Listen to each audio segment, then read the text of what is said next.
Okay, guys, I am a private person and don't share a lot about me on YouTube. We have subscribers that ask for, a video tour, but I don't, a video tour of my equipment. But in general, I don't like to do that because this channel is not about the things that I have. It's primarily about the things I do and how I do them. And so I'm going to give you a little bit of insight. For those of you who have come to some of the Farm Starts talks I've given, I give a presentation that's a little, you obviously get to meet me, and then I give a presentation. And I tell you a little bit about who I am. But anyway, a lot of my YouTube people have not had that opportunity, and they only get to know me through my videos. And so I'm going to make a little video that'll give you a little bit of insight into who I am. And so it's a beautiful Easter weekend in April. I'm sitting on top of a hill here, the north edge of Dad's farm, and you can see some of the ground I've worked, and we are at a good place, right up nose up here to an alfalfa field. I'm sitting in the tractor so I can try and keep the noise level down. But anyway, when you subscribe to my channel, I like to look at the people who subscribe to my channel and see the videos that they like. YouTube is not only an educational thing, but it's an inspirational thing. Me personally, I love to go to YouTube and not necessarily watch farming videos, but find new music. And obviously when I have a mechanical problem or something that I don't know how to work with, I will go to YouTube and seek help on that. So it's a learning thing for me. Well, anyway, on the news the other night, there was a story. They interviewed a young dairy farmer, and he was talking about the hard times that dairy farmers are going through right now. And it was a very emotional story, and that struck a nerve with me.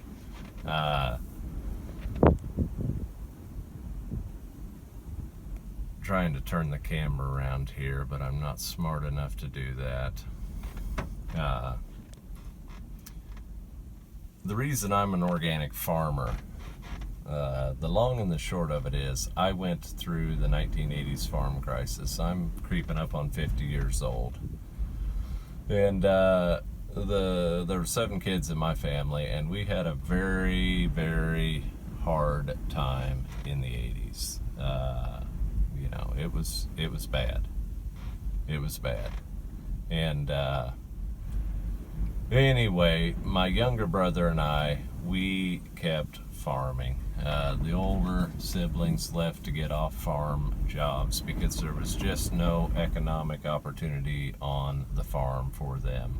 There was quite a few questions of whether the farm would even survive. But anyway, my younger brother and I, we stayed on the farm, and what the 80s taught us is to be very financially frugal.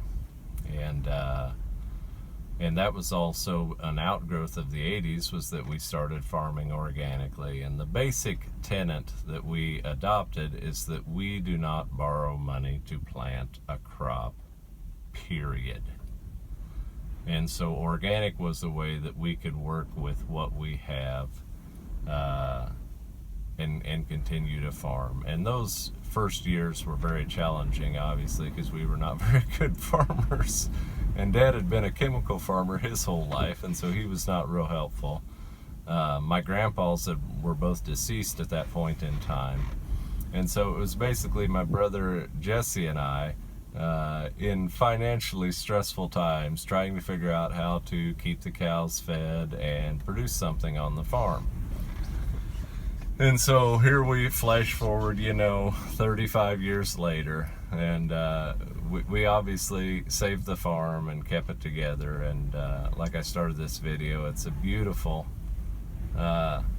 Easter weekend. And I was thinking about the story of that young dairy farmer and, the financial crisis that he is going through. And I was thinking, there's a lot of there's a lot of hard times in the rural environment right now. I know that our urban friends do not know that, but let me shut the door and see if that helps with the wind. Our urban friends don't understand that there's a lot of pain in the rural areas now brought on by low commodity prices. And, anyway, that video really struck a chord with me. And so a little bit about my story. I am very blessed in that I farm here in Kansas, and that, we had friends who helped us through the 80s. There's too many of them to name, but we had good neighbors, and we had good friends who worked with us. Obviously, we had people that were, excited about getting us off the farm. There's a hawk flying down there. Obviously, we had, there were forces arrayed against us, but we also had a lot of forces with us. And I am blessed, that we had a relatively cohesive family, and that, I'm blessed today that we have organic farmers around me, so I'm one of about 5 young organic farmers that farm in this 2-county area. Not only that, but we have the next generation coming. We have young farmers that are in their 20s that are starting to farm organically, and so we have the term is we have a peer network of similar-minded people that are trying to do, a similar thing to what we do. And that's a lot of support. Obviously, my faith gave me some support to survive and keep going. But, why I'm a farmer. So on that hill, you can't quite make it out, but on that hill over there is a cemetery where my great-great-grandfather and my great-great-great-grandmother are buried. And I'm a 6th generation farming in this valley. None of this is family land. This was all land that Dad went out and purchased, when he was a young man. But anyway, back to the financial thing. I'm sitting in my nice Massey tractor that I have purchased myself. When you see me driving around on the YouTube channel and you see this equipment, that equipment is all equipment that I have purchased. My father gave me moral assistance, but he did not give me any financial assistance. And so organic agriculture has allowed me to be a successful farmer and to have a high degree of self-reliance and the ability to self-finance my stuff. I do borrow money for land. I do borrow money for equipment if I need it. But I just will never borrow money to operate. I also do not crop insure. You talk to young farmers that are starting out organic farming, and there's organic crop insurance now.